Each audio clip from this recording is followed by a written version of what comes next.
je m'appelle Marie-Chantal Wood. Je suis la copropriétaire de la fromagerie Nouvelle-France située à Racine, en Estrie.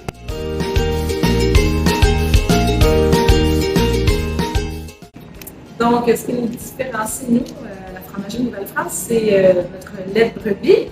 Alors, pour votre information, une brebis n'est pas une chèvre, d'accord? La brebis, c'est la femelle du mouton, tandis que la chèvre, c'est la femelle du bouc. Et c'est spécial, une brebis ne goûte pas la laine. Le fromage de brebis ne goûte pas la laine. Donc, sur une échelle de 1 à 10, 1, on va imaginer que le chiffre 1, c'est le goût de la vache, très neutre. 10, c'est un goût un peu plus animal, donc la chèvre. La brebis va se situer à 2, environ 3 sur l'échelle du goût. Donc, c'est très, très, très semblable à la vache, mais un peu plus sucré, beaucoup plus soyeux aussi en termes de texture.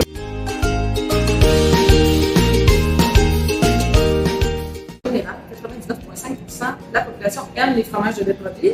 Et en fait, on est allé dans ce créneau-là parce qu'également, il y a une grande demande pour tous les produits qui ne sont pas à base de protéines bovines, parce qu'il y a de plus en plus de gens qui sont intolérants aux protéines de lait de vache.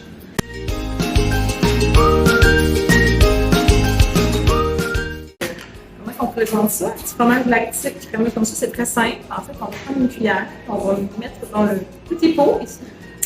Et pour identifier notre petite fléchette, on va la porter sur le plateau. Et voilà, on va la mettre dessus. Très, très, très, très, très simple. Le deuxième fromage qu'on va mettre sur notre plateau, ça va être un autre fromage pasteurisé, donc c'est la madeleine.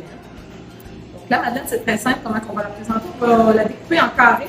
Donc je vais ici, en bleu. Ensuite, je recoupe ici. Donc, je m'apprête à déposer ma belle madeleine crémeuse. Vous voyez comment ça a l'air? Sur mon plateau à fromage. Vous voyez, elle est bien crémeuse, la madeleine. Donc, pour être certain que mon plateau va tenir jusqu'à 2 heures d'après-midi, puis une petite ceinture que je vais venir ici coller sur la pâte. Et voilà.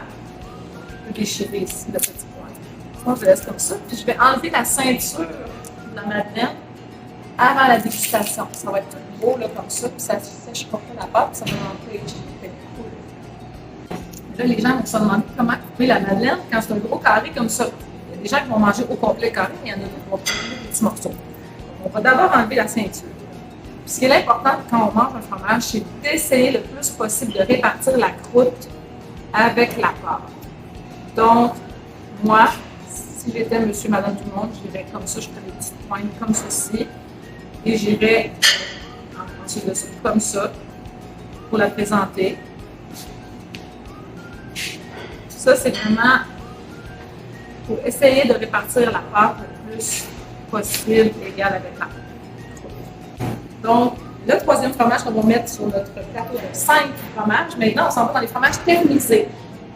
Et comment on va dire que c'est la tome? Eh bien, notre tome, c'est notre fromage qui est le plus doux des 3 fromages non pasteurisés que nous avons par la suite.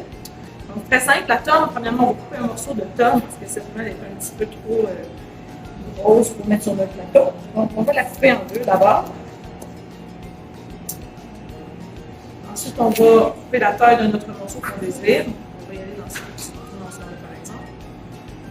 Et là, ça fait vraiment un très beau plateau qu'on peut laisser comme ça sur notre plateau. Un beau morceau comme ça. Et puis les gens, encore là, vont devoir venir se servir. On peut les guider. Donc, il y a différentes façons de guider les personnes. Soit qu'on précoupe des petits morceaux pour elles de cette manière, tout en prenant soin de répartir la croûte avec la pâte. Donc, ça, c'est une façon de faire.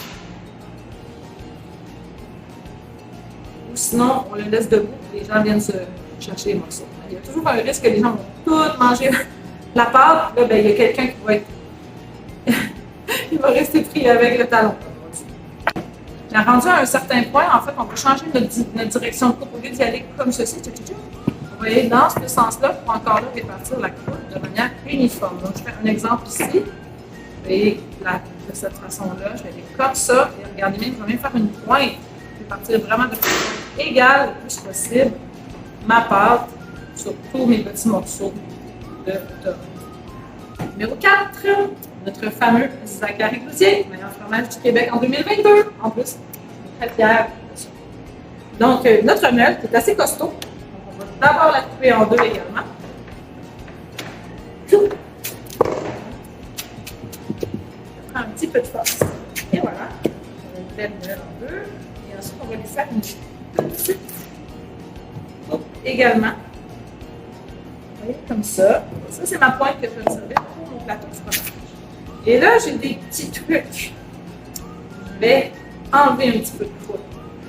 Juste parce que vous allez voir pour la présentation, ça m'en vaut. Regardez bien. Là, je vais avoir mon morceau ici qui n'a pas de croûte. Mais je vais déjà le précouper pour la clientèle au complet. Regardez-moi bien aller. Et là, ensuite, je vais pouvoir aller les placer d'une façon qui est bien jolie. Regardez-moi bien. On va y aller comme ça. En position papillon.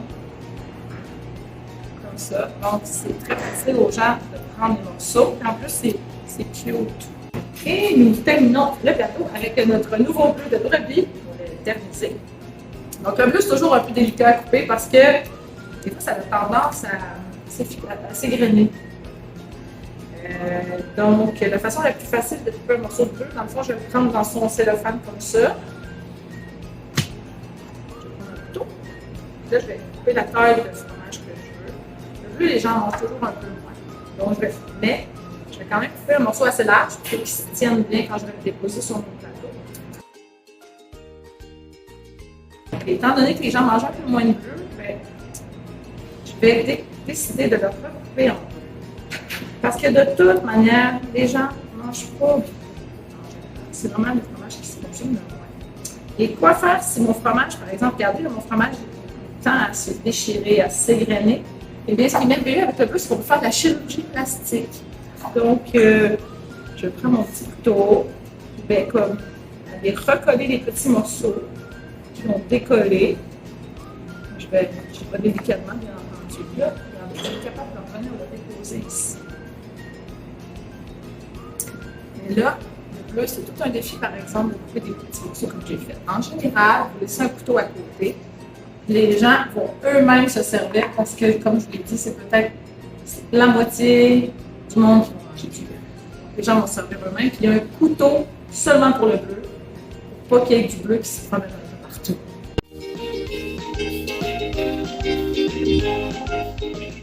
C'est très simple. J'essaie sur un plateau de mettre les fromages pasteurisés d'un côté et les fromages non pasteurisés de l'autre côté. C'est très simple. Il y a des gens qui ne mangent que des fromages pasteurisés pour des raisons de santé ou par choix personnel.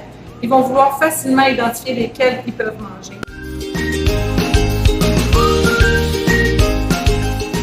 C'est quoi la différence entre pasteurisé et non pasteurisé? En fait, quand on fait une pasteurisation, c'est qu'on s'assure qu'on a détruit minimalement 99,5% de tous les ferments, les bactéries naturelles du lait, autant les bonnes que les indésirables. Par contre, des fois, quand on fait des fromages fins, on veut garder une certaine typicité du terroir, de notre lait cru. Donc, c'est là qu'on décide de ne pas pasteuriser notre lait. On va faire des fromages au lait non pasteurisés. On va conserver entre 30 et 60% de la flore native du lait. Ça dépend toujours. Ça donne des fromages un petit peu plus corsés. Mais c'est certain que ce n'est pas une garantie qu'il n'y aurait pas de fromage avec des bactéries indésirables. Mais généralement, les fromagers, on est consciencieux, puis on travaille avec des bons laits crus.